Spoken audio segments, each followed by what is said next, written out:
So welcome to everyone that's joining us on Zoom. We have more than 100 people signed on right now from all over the world.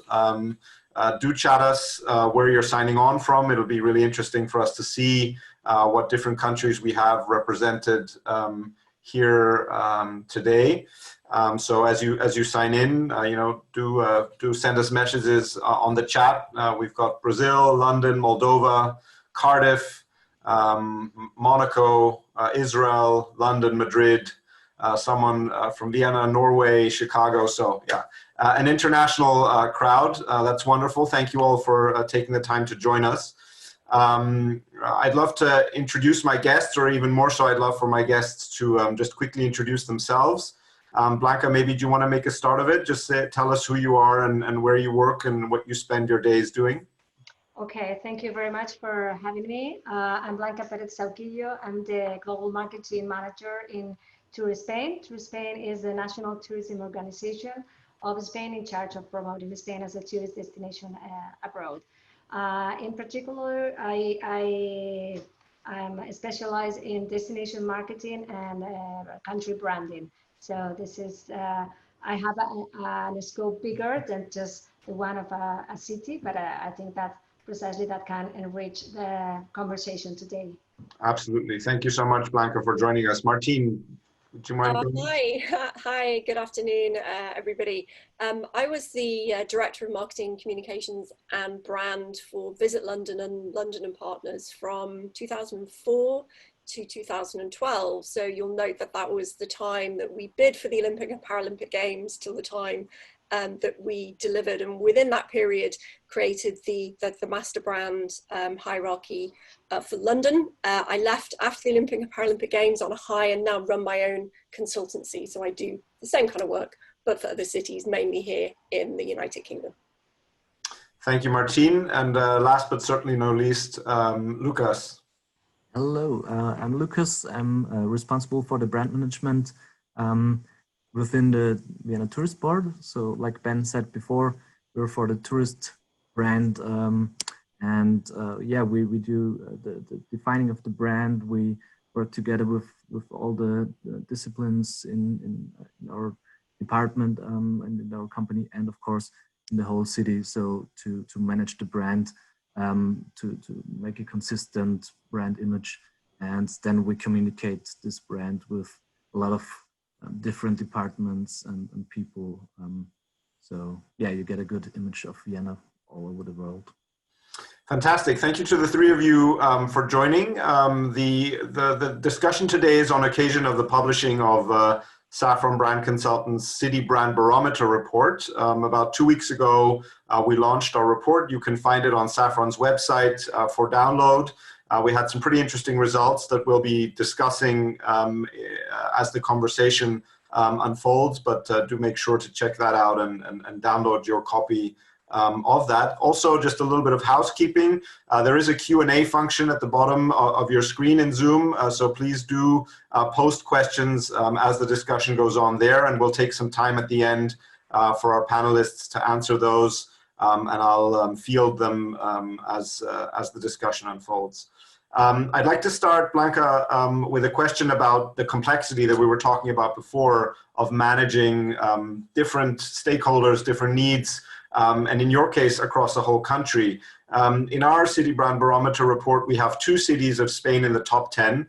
So well done to Spain for that in very difficult circumstances, I should say. The data was collected as the pandemic was really unfolding in a big way earlier this year. How do you manage the interconnection of brands, such powerful brands as Madrid, as Barcelona, inside of Spain, the cities and regions? How do you make the most of them to create an overall positive image of Spain? Well, the thing that we try to do from Tour España, the place where I work, is precisely to create this common umbrella to brand Spain as a tourist destination as well. Spain is a powerful mark, especially from the tourist perspective, but we are lucky to have also these powerful city brands like Barcelona and Madrid. And the way we try to work with them, it's trying to be complementary, not to superpose, but try to have to work with them depending on which aspect of our country we try to highlight. Sometimes we work with Madrid, sometimes we work with Barcelona. Maybe we try to put them together if we want to communicate that in Spain we are much more than sand and beaches, and we try to promote our urban escapes. It's a way to promote both of them together, put it in the same, that among with others like Seville or Bilbao, and try to highlight precisely the richness of these cosmopolitan cities. All of them Spanish, but at the same time, all of them really, really different. Thank you. Martine, London is number 2 on our ranking. So I'm sure that's much to the credit of the work that you did some time ago. In a city like London that means really so many things to so many different people, that's such a complex, multicultural, multifaceted place. How can you define a common essence, a common message to communicate that'll be interesting and relevant to so many different audiences that want to come and visit London, study there, do business there, and so on? I think the beauty of London is that it is the sum of its parts. It's 32 different districts, 32 different boroughs, all of which are very different. And the fact that it is, in fact, too big is probably the reason why, if anybody tries to wrestle it to the ground and make it one thing, London just won't allow that to happen. It's too big to do that. It can't really be defined by one thing. So it has this ability to constantly be in flux and be changing and be evolving. So yes, it's 2,000 years of history and it's framed by history, but it's more than a chronology of events. It's sort of a living, breathing organism, I suppose, that is constantly changing. And it does have some common values that I think any big city could be proud of, whether it's confidence or connectivity or diversity. But I think, like most cities, it does have its own personality.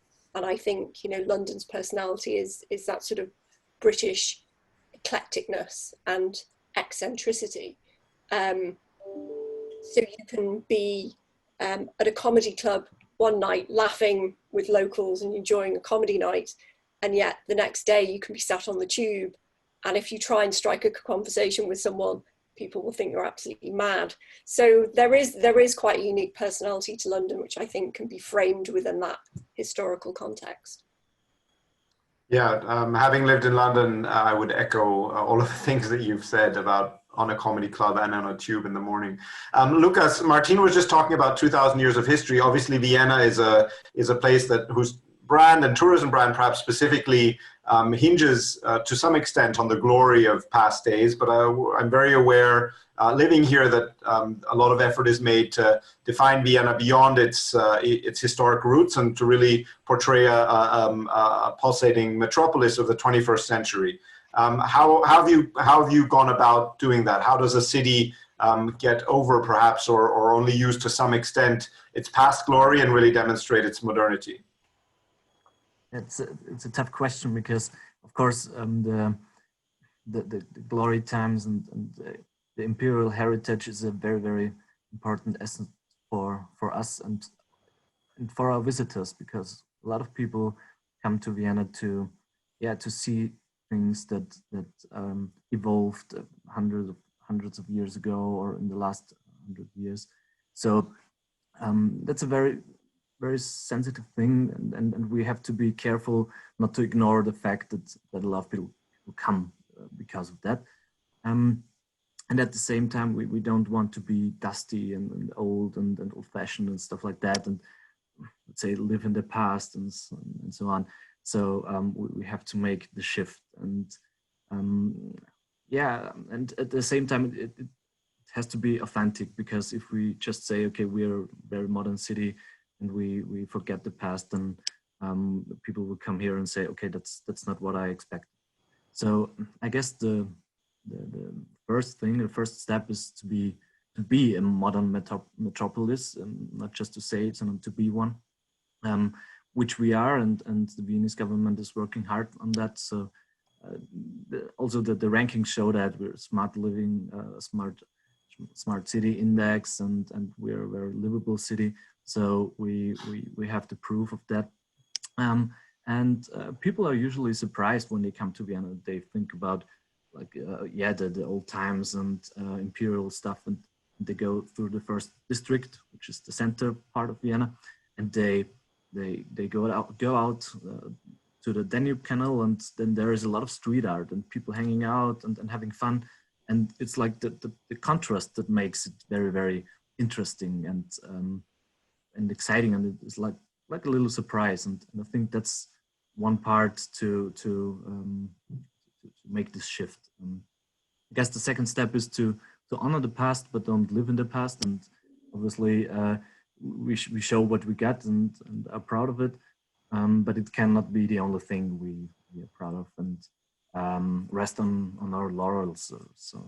So when it comes to architecture, music, culinary, and so on, it's very important to innovate and to find new stuff. And so the third step, to combine the past with the present and the future. So we have a lot of stuff we learned from it, and we what does these things mean for us now and for the future, and how can we evolve from that? And I think the Viennese modernism is one part. So 100 years ago, and it's still very, very relevant, and we can take it and look what changed and what can we do in the future. And yeah, I think that's a way to shift the perspective.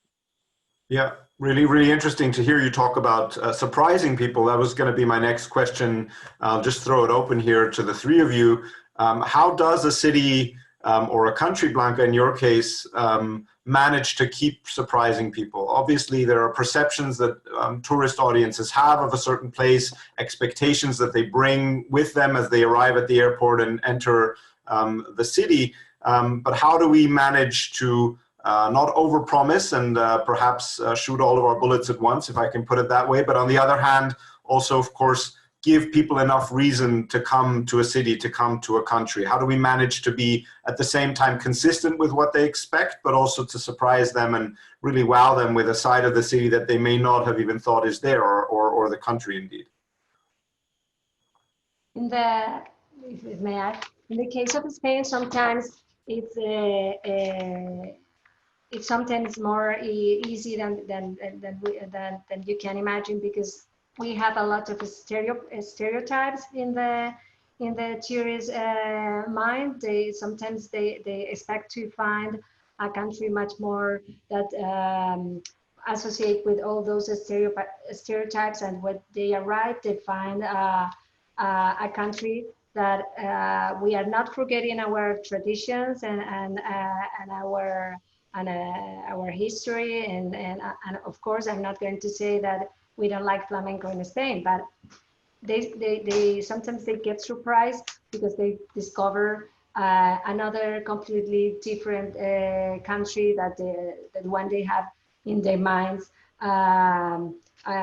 associated to those stereotypes that I mentioned. And also, I think the key is to deliver a message, to create a story, and that story, maybe it's different depending on the kind of visitor. We are trying to change, which is something that I'm trying to do since I started working for Tour España in 2002. So imagine we are trying to shift the country image that we have. We are famous because of our weather and our sand and beach tourism, but and trying to change that, it's really, really difficult. But little by little, I think that with the growing tourism in cities like Madrid, Barcelona, or even Seville, you were saying in your report also Palma in the Balearic Islands. I mean, you go to a place to discover wonderful beaches, and then you end up discover a great historical city. So that's the kind of mixture, not trying to change completely who we are, but trying to highlight and make more visible other attributes that are less known for visitors. Martine, in your experience, how did London do it, or how do your current clients manage to surprise their visitors and wow them? I think the beauty of London is that you don't have to go too far away from the historical, I guess, crown jewels, the palaces that are across the city to be surprised. So you can have your expectations met and be simultaneously challenged at the same time because of the proximity of old and new across the capital. So some people don't like that. So perhaps someone who's very much into historic architecture might be horrified by some of the buildings that sit side by side in the city. But you know, that's one of the things which is really interesting about London, old and new sitting side by side, particularly from a built heritage perspective. But in addition, diversity also flourishes in traditional venues. So, for example, a visitor who might be walking down Regent Street. Regent Street is owned by Her Majesty the Queen. It's Crown Estate land. It's the Queen's land. You're more likely to bump into Gay Pride Parade on Regent Street than you are perhaps the traditional pomp and ceremony. So I think it's London's ability to be an enabler for that to happen, to allow diversity to flourish in traditional venues, which means you're kind of guaranteed a surprise. You don't have to go too far to look for one. Mm-hmm. Lukas, maybe you can tell us a little bit about switching subject slightly to the day-to-day realities of managing a city brand and managing what people expect. The background to my question is that in our report, we talk about two things really. One is the assets that a city has and is able to deliver. So the built environment, the weather, the restaurant scene, the art scene, and so on and so forth, in as far as you're able to control those. Of course, hard to control the weather, even still now in 2020. We haven't yet, as tourist managers, been able to control it. But seriously, how do you go about, on the one hand, making sure that the right assets are in place, and on the other hand, that the city has the right reputation to reward those assets, that really is known for having a fantastic restaurant scene, for example, or is known for having a really vibrant art scene?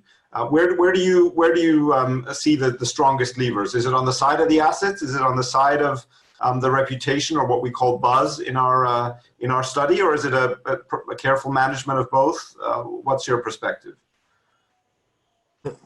It's definitely both, because we cannot like create buzz around a bad product. So we have to have a good product and to manage this product, which is, yeah, of course it's difficult with a product that we don't have everything in control, and there are a lot of people working on it.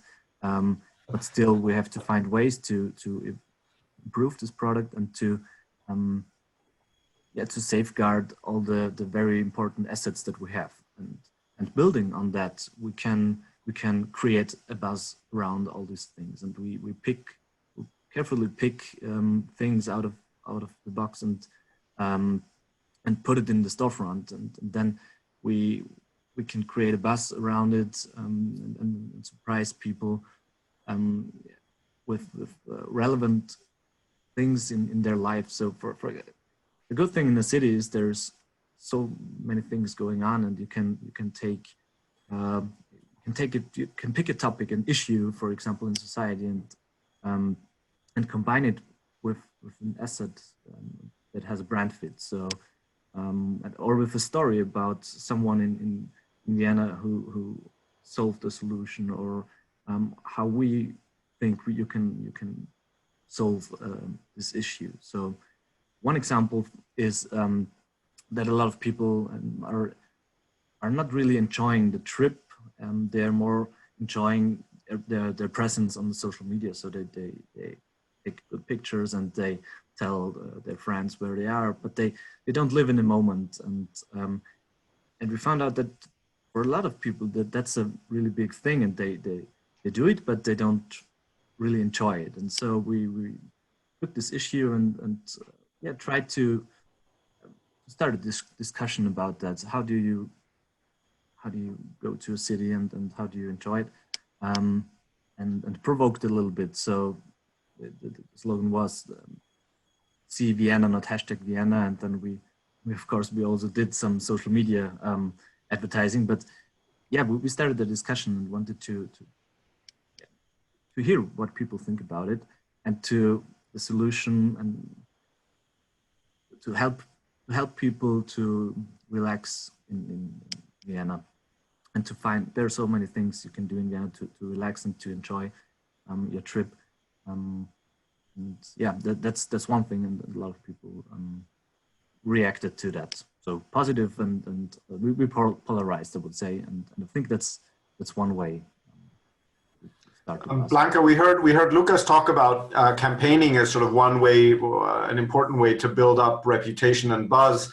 What do you think about this term placemaking for people in our industry, branding and marketing, really to try and influence the policies of people in government and in positions of power to improve, if I can call it that, the products and services of a country, and thereby try and generate streams of visitors to come and spend time in a place? Do you think that's a valuable skill to have? Is that something that's necessary for country, city brand managers these days?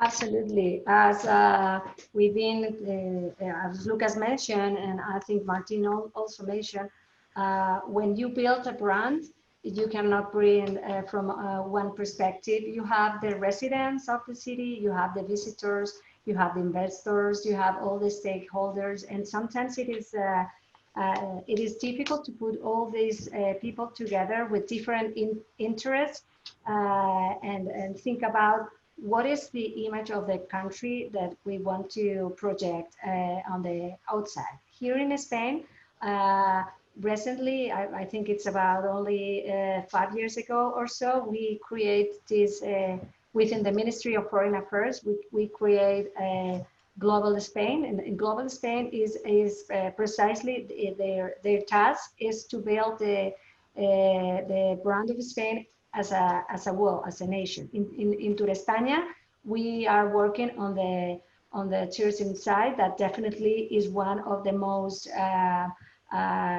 known and most valued part of the Spanish country brand, the tourism, but it's not the only one. And before that, and that body that we have within the Ministry of Foreign Affairs, as I said, it's relatively new. It's only from 5 years on, and I'm not aware that we are having those bodies, those organizations in the cities, and sometimes because we are not aware how powerful a brand is, and we don't think in cities in those terms. We don't think, we think like the city in you cannot split the city as a tourist destination, the city as a place to live, or the city as a place to invest, because at the end is the same space. So definitely, I think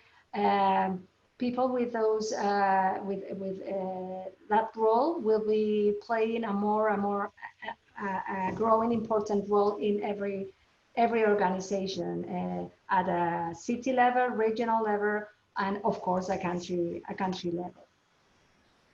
Martine, thank you, Blanca. Martine, when we were doing some work together, or shortly after we did some work together, the organization that you were initially with, Visit London, was then folded into or became part of London and Partners. And so it seemed from the outside that there was a lot of concentration of influence around the mayor's office to really take charge of what we might call placemaking, or to take charge of what the lived reality of London was. What influence did that have, or what can you tell us about the importance of placemaking and really influencing the product for tourist audiences, for business audiences? No, I think it was a really interesting process to go through, and there was, of course, some resistance, some questions that that remained unanswered for some time about, well, you know, how can London as a tourism brand interconnect with London as a business brand or a higher education brand? But actually, what I found when I went through the mapping process was that, you know, the reason why people come from all around the world to study in London is because it is an inspiring place, because it is diverse, because it's constantly changing, because you can be whatever you want to be in London. And those reasons are reasons why people visit too. And people come to do business in London because the standards are high, the quality is good. It's a place that rewards success and hard work. It's connected and it's open. And these are the same reasons why tourists, you know, visit as well. So what we discovered was this sort of interconnected network of brand values that you then allows you to create value for those individual groups. So you dial up and you dial down what matters most to those individual audiences.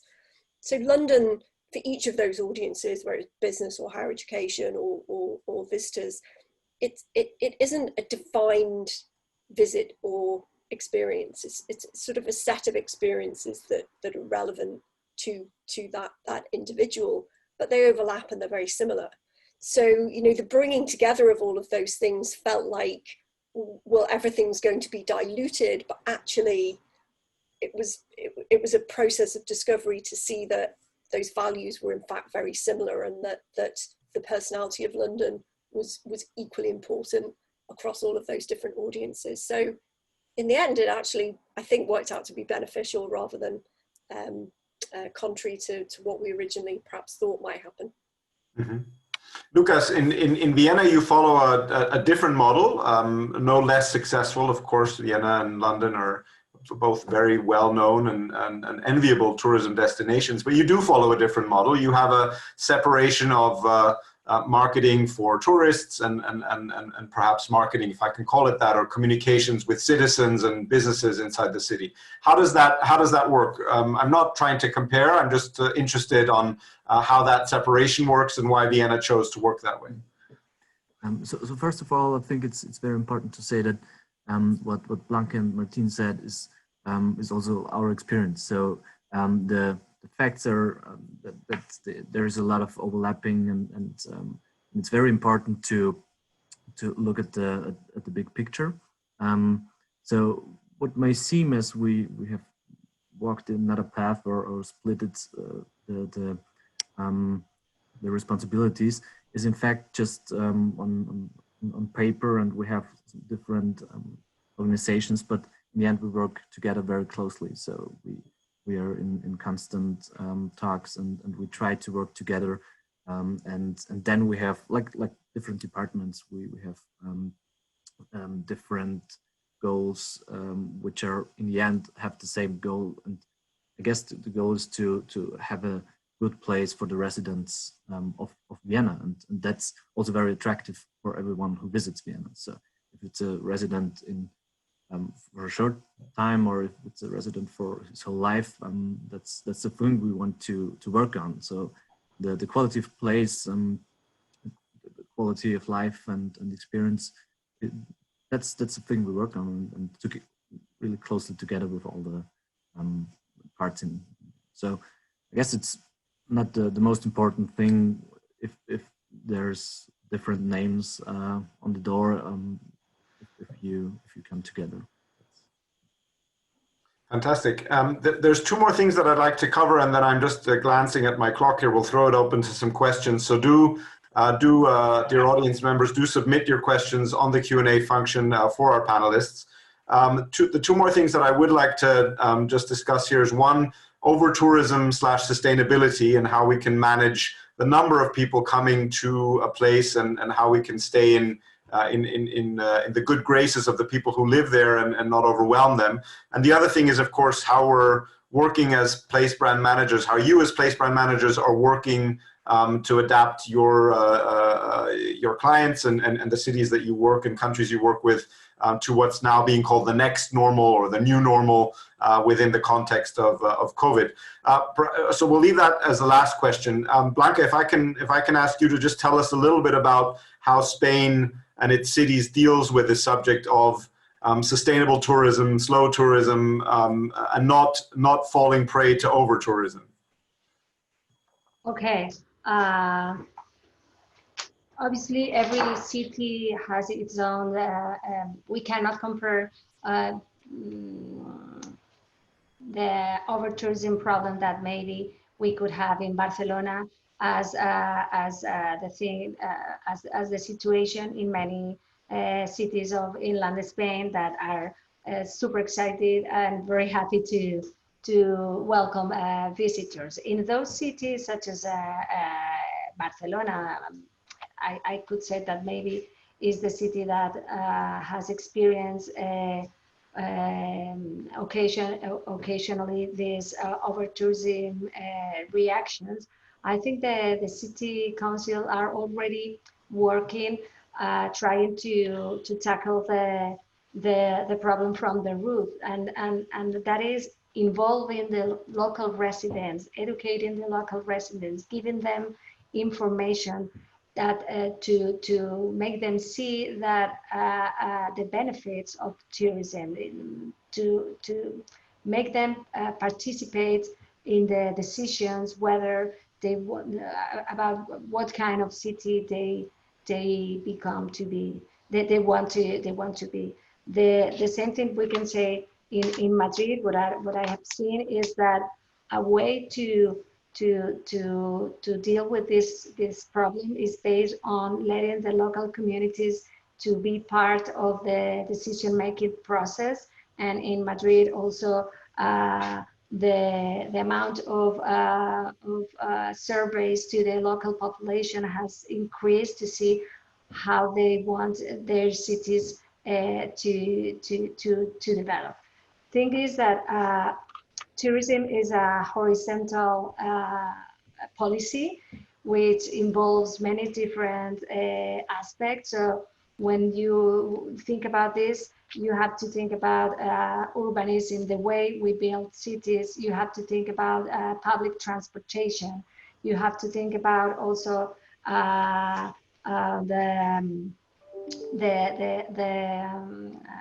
let's say the tourist stakeholders like hotels, as we were mentioning before, they don't have the same interest, and the key is trying to strictly from the destination marketing organization is trying to promote and to have more aggressive campaigns out of seasons. There is no point to keep on making this call to action when already the city is full of tourists, but on the contrary, some months of the year where they receive less visitors. So be also having what I call doing what I call sustainable marketing. From the perspective from DMO, we also have to be conscious and be aware of that we are all the time communicating, and we can also try to shift the way we communicate and the way we do marketing. In Tour España, we are on the process of build our next marketing plan from 2021 2024, and definitely sustainability is at the root of it. We have started already working on that, and it involves every aspect of our marketing efforts. since when and where we are going to do marketing, since we are taking into account the partners we are doing co-marketing. Do they have a social responsibility in their companies? For instance, if I'm gonna do a farm trip, bring in tour operator, does this tour operator fulfill the basic sustainable elements on their social responsibility chart? So from the perspective of a DMO, the way to is different from the perspective of a city hall that I think the clue is to involve the local population. But from the perspective of a DMO, we can also do more sustainable marketing, and that is what is in the root of our next marketing plan. Okay, so very much on the cards already. Martine, what are you hearing from your current clients? What were your thoughts when you were with London still on the subject of over-tourism and sustainable tourism?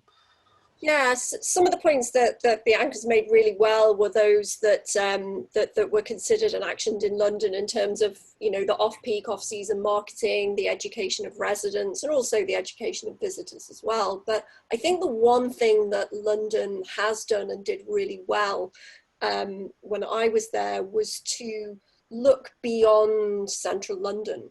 So you know that London is 32 different boroughs. It's a population of over 10 million. It's a vast area, which is easily connected by the underground system. And when we started to work with each of the individual districts and map out their product, we realized that, you know, here was an opportunity to start moving people out of the center into the other areas. So in Greenwich, which is one of the kind of outer line boroughs, the London Borough of Richmond, where I live, which is way down in the southwest of London, there are historic royal palaces, the river, you know, huge amounts of assets and product. I think the one thing which really kind of tipped that to make it more authentic was the development of East London, where the Olympic Park was built. That was a game changer, I think, in terms of shifting the centre of London, which had always been the Houses of Parliament, you know, that kind of honeypot area, and the centre of London shifted to Tower Bridge. So if you know your geography of London, that's a significant shift east. So creating product, the first park of its size, built in Europe for over 150 years, you know, the creation of and the curation of assets in outer London, I think was a game changer. So there we have placemaking again, acting as a very strong influence on the brand of a place.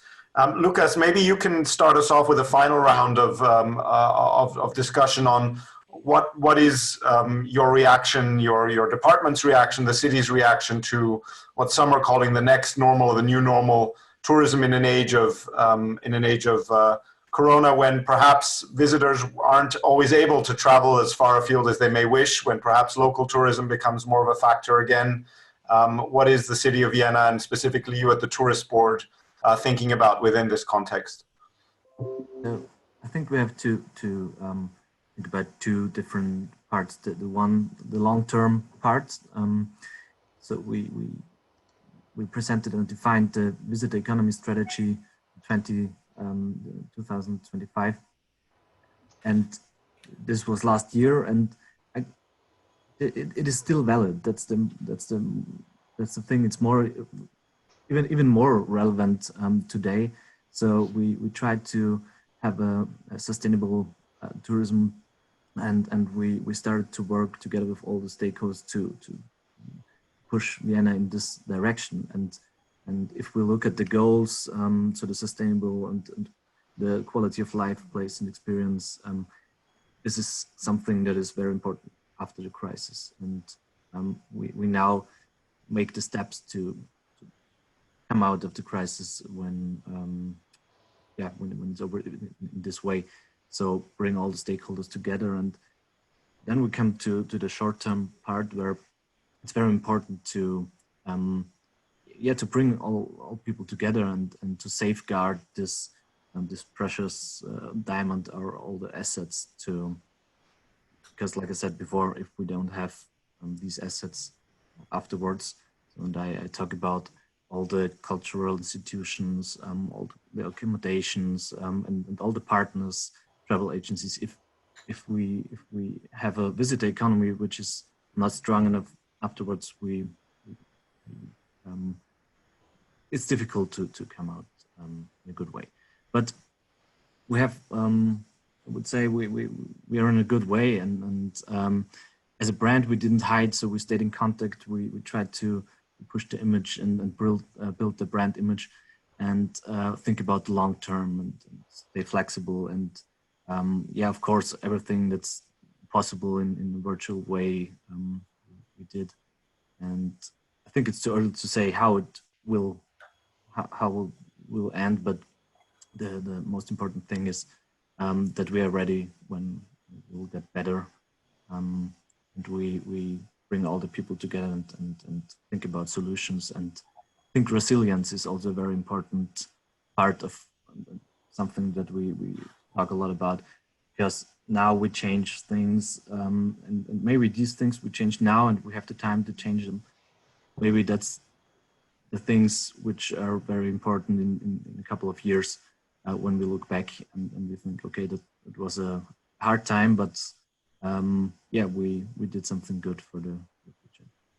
Mm-hmm. Blanca, how is Spain and Spain cities coming to terms with this new context that we're now operating in? Well, in terms of what have been done by our tourist sector, and here I want to express my gratitude, because as you can imagine, the tourist sector in Spain is suffering a lot, especially with this second wave. And they were the first one to acknowledge their responsibility, and they self-regulate with, of course, the support of the Secretary of State of Tourism, and they have created 21 protocols running from hotels, restaurants, campings, outdoors activities, every subsector within the tourism industry that you can imagine, to try to give the visitors and the locals enjoying this, and the locals also doing tourist activities, to trying to give the more safe, trying to give the more safe experience. I'm sorry. From the side of DM NTO, like to España, I think that first of all, you have to be honest. You cannot be in cases like this. The most important thing is to be transparent. You cannot pretend that there's nothing going on, and you have to adapt your message. In spring, we completely changed our communication plan, and well, we, as many other destinations, of course, instead of trying to attract visitors, we were responsible, and we were saying, stay at home, stay safe. This is not the time. We launched a campaign called Spain Will Wait in our social media, and the message was, we were adapting the message. At the same time, the situation was clearing a little bit. We have this summer, how do you say, this summer, momentarily summer relief, where we launched a campaign back to Spain, called Back to Spain. But again, now we are developing a new way to communicate, which is based on safety. We are not trying to say that it's safe to come to Spain, because depending on the region, we have already international restrictions to travel to Spain. But we are responsible to say all visitors, wherever they go, wherever they travel, that the new normal requires a new way of travel, a new way of thinking. Maybe you have to plan ahead, and you have to increase your checklist. If before, the only thing you have to be worried, it's about if you need a passport or not to travel. Maybe now you have to be more conscious and to check different things. Or so that's the what we are trying to do. Be really honest, be transparent, and realize that the way we are traveling now and we are going to travel in the future has changed, and that is not good or bad itself. It's that we need to be more aware. We have to acquire new habits, and we have to learn how to travel different, to travel as we used to in a way. Yeah. To sum up. Martine, what are you concluding from what you hear from your clients now and from what London did in the past? Yeah, I mean, London, like many big cities, has been affected by many shocks, and terrorism probably, you know, being the one in my time that I've experienced. And I think what I've noticed with the pandemic, more than I've noticed with any of the situations that I have dealt with in the past, is a new transaction is going on between the visitor and the product. So previously, the product, the attraction, or the hotel would thank the visitor for coming. Thank you for visiting us. What can we do? Can we do any more for you? Now, the visitor, and this has certainly been my experience, is thanking the attraction, the hotel, the restaurant for going beyond anything they could have imagined to make sure that that place is welcoming, warm, compassionate, has empathy, and is clean and safe and all the rest of it. So I've really noticed this shift in the transactions that are happening between the industry and the visitor. And if we could take that as the one big beneficial thing that has happened and keep that going, I think that would be, you know, something good to come out of something so utterly horrendous for our industry. A little more gratitude on both sides would be wonderful to see. Well, that's a wonderful note to close our formal round of questions. We do have 3 or 4 minutes here for some responses to Q&A, if that's okay with everyone. There's a question here that came in from Ana Busto, which is regarding competition. So how do you as cities and countries look at competition? Is there such a thing as competition? Is there perhaps hyper competition? What does the city of Vienna consider a competitive city? What does London consider a competitive city, and the country of Spain? Can you really speak of competition in this context, or how do you go about analyzing this? Lukas, maybe you can give us a quick answer to this one. Yeah, very interesting question.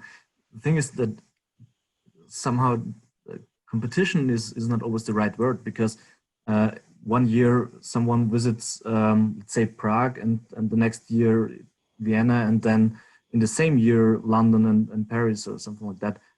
So we are not exclusive. And the same thing is if we talk about people coming from all over the world. A lot of people don't come to one city; they go to many cities in a period of time.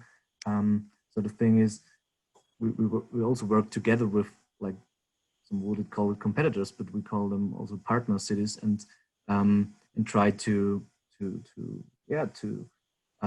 make a good package for our visitors.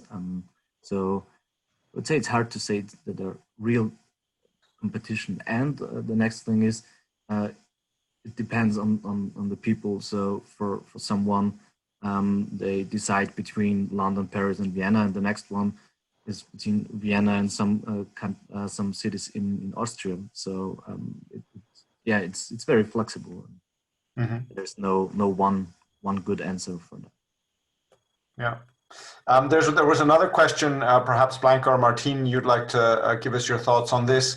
What types of engagement with local residents and businesses and other stakeholders do you find most useful in the context of place branding and and perhaps placemaking. Are there certain techniques or ways and methodologies that you use when you promote a place that you want to involve locals in, whether that's businesses or individuals? Any experiences you can tell us about there?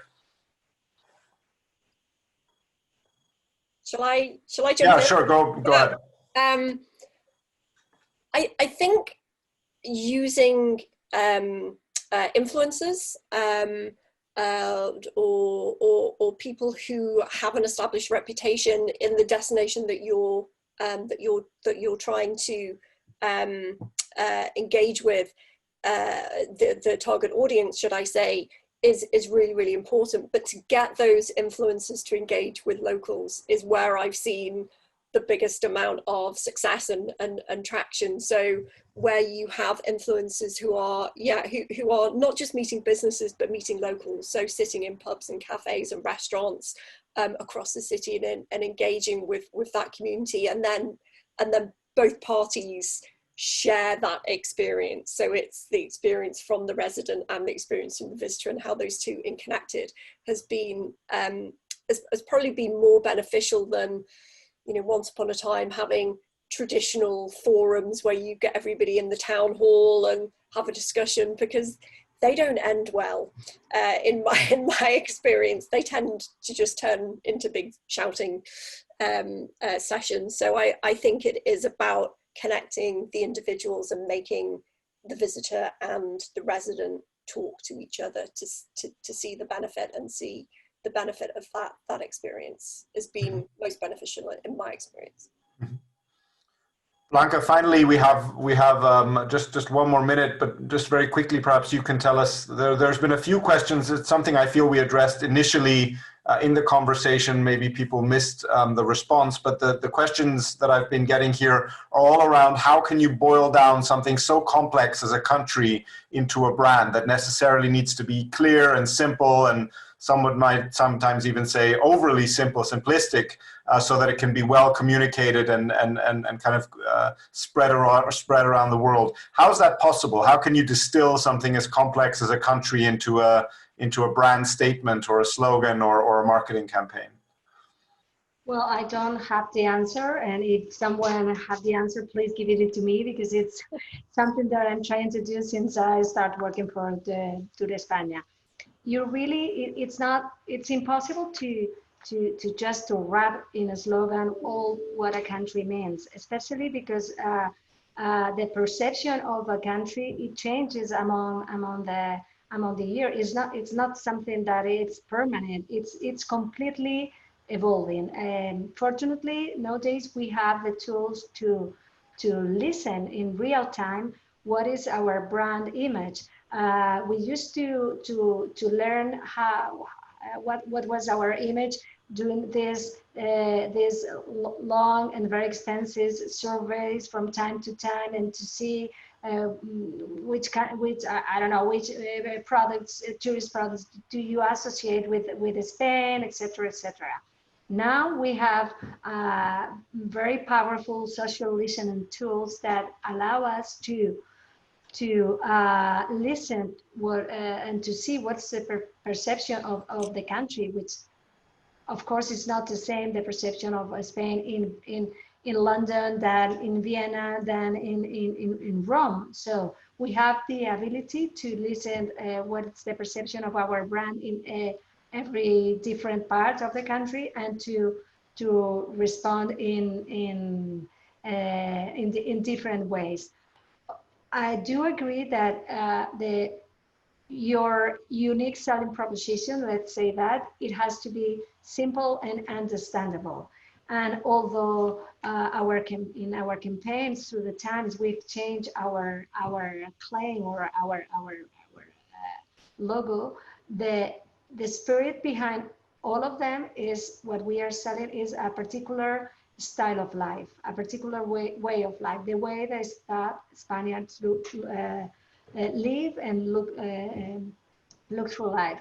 And that is simple and at the same time really, really complex. It's difficult to put in a simple word. But I don't think that that's our mission, just to wrap up everything in one simple word. You are communicating even when you are not aware of. You are communicating all the time. You are communicating through the even your